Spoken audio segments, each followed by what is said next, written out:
Hello guys, මේක තමයි 8 වෙනි වීඩියෝ එක Awesome Tuts YouTube channel එකෙන් කරන React Native mobile development video tutorial series එකේ කලින් වීඩියෝ එකේදී අපි බැලුවා කොහොමද React Native වල අපිට පුළුවන් custom components develop කරන්න. අපි කලින් tutorial එකේදී බැලුවා custom component එක develop කරන විදිය. මම දැන් එතන ඉඳන් continue කරන්න මේ tutorial එකේදී. එතකොට මේ තියෙන කලින් අපි tutorial එකේදී හදපු custom component එක මම ඒකට නම දුන්නා my component කියලා. මම මේ component එක මෙතනින් අයින් කරගන්නම්. අපේ app component එක ඇතුලේ තියෙන code එකෙන් මම අයින් කරගෙන මම save කරනවා. එතකොට අපිට බලා ගන්න පුළුවන් මේ component එක මෙතනින් දැන් අයින් වෙලා තියෙනවා. මම ආයිමත් ඒක undo කරන්න. undo කරලා අපි save කරලා බලමු. එතකොට දැන් ඒ component එක හැදිලා තියෙනවා. එතකොට මේ component එක හැදිලා තියෙන්නේ එක component එකක් විදියට. මෙතන ඇතුලේ component තුනක් තියෙනවා අපිට බලා ගන්න පුළුවන්. ඒ සම්පූර්ණ components තුන එක pack එකක් විදියට තමයි මම දැන් customize කරලා හදලා තියෙන්නේ. ඒ component එකේ නම තමයි my component කියන්නේ. හරි මම අද ඉතින් ඉඳන් continue කරන්න. මම මේ my component කියන එක අයින් කරනවා. අයින් කළා මම my component කියන file එකත් මෙතනින් delete කරන්න. ඊට පස්සේ මට මේ import statement එක අයින් කරගන්න වෙනවා. හරි මම දැන් save කරගන්න. එතකොට මේ විදිහේ view එකක් තමයි තියෙන්නේ. කිසිම component එකක් මගේ මේ app component එක ඇතුලේ නැහැ. හරි මම අලුතින් component එකක් මට අවශ්‍ය නැහැ අලුතින් file එකක් create කරන්න. මම අලුතින් හදලා තියෙනවා custom label කියලා file එකක්. කලින් tutorial එකේදී මම හැදුවා. මම ඒකම use කරන්නම්. මම මේ tutorial එකේදී කියා දෙන්නේ කොහොමද මේ අපි හදන custom component එකකට properties පිට ඉඳන් input කරන්න කියලා. මම example එකක් කිව්වොත් මම දැන් මේ custom label කියන්නේත් custom component එකක්. මම මේ component එක හදනවා මගේ view එක ඇතුලේ. මේ විදිහට. ඊට පස්සේ මම save කරෝතින් දැන් අපි ගත්තොත් මේක සාමාන්‍ය text component එකක් නෙමෙයි මම customize කරලා හදපු custom component එකක්. ඒ හින්දා තමයි අපිට ටිකක් font size එක වැඩියෙන් බලා ගන්න පුළුවන් වෙන්නේ. මම පෙන්නන්නම් ඒක style කරපු හැටි. මේ තියෙන්නේ ඒකට දාලා style එක. මම මේ color එකේ නම වෙනස් කරන්න මේක simple y වෙන්න ඕන. එතකොට අපිට බලා ගන්න පුළුවන් මෙන්න මේ විදිහේ customize කරපු text component එකක්. හරි. එතකොට දැන් මට අවශ්‍යයි මෙන්න මේ custom label කියන වචනේ වෙනුවට මට කැමති වචනයක් මේකට දෙන්න අවශ්‍යයි. අපි දැන් බලමු කොහොමද ඒක කරන්න කියලා. එතකොට දැන් අපිට මෙතනින් තමයි මේ වෙනස කරගන්න වෙන්නේ. මොකද මම මෙතනදී තමයි custom label එක හදලා තියෙන්නේ මගේ app එක ඇතුලේ. මේක තමයි custom label එකට දාලා code එක වෙන්නේ. එහෙනම් මම මෙතනින් input කරන්න ඕන ඒක set වෙන්න ඕන මෙන්න මෙතනට. මට ඒක කරන්න පුළුවන් මෙන්න මේ විදිහට. මම මේ හදාගෙන තියෙන්නේ එතකොට custom component එකක්. මේක ඇත්තටම ගත්තොත් functional component එකක්. මම ඉස්සරහදී explain කරන්නම් ඇයි මේක functional component එකක් වෙන්නේ කියලා.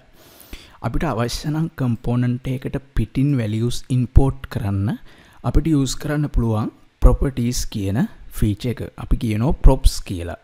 කෙටියෙන් කිව්වොත් props කියලා අපිට කියන්න පුළුවන්.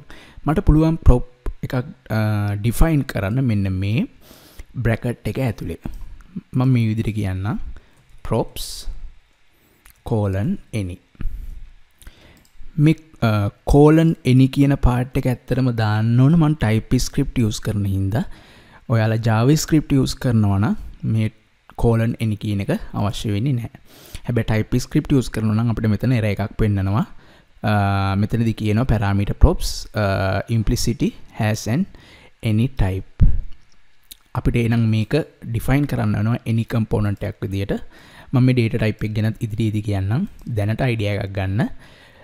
component එකකට properties පිටින් input කරන්න ඕන නම් values පිටින් inject කරන්න ඕන නම් අපි හදන්න ඕන මෙන්න මේ props කියන feature එක අපේ brackets දෙක ඇතුලේ.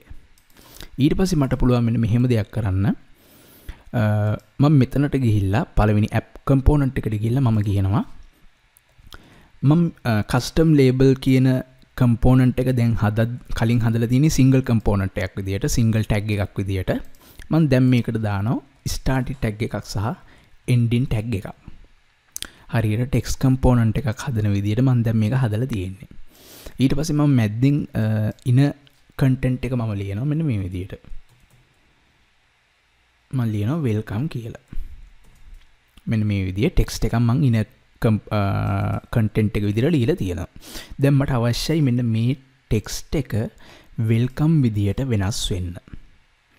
එතකොට මේ component එක හදපු තැනින් මට welcome කියන value එක access කරන්න ඕන නම් මෙන්න මෙහෙමයි ඒක කරන්නේ.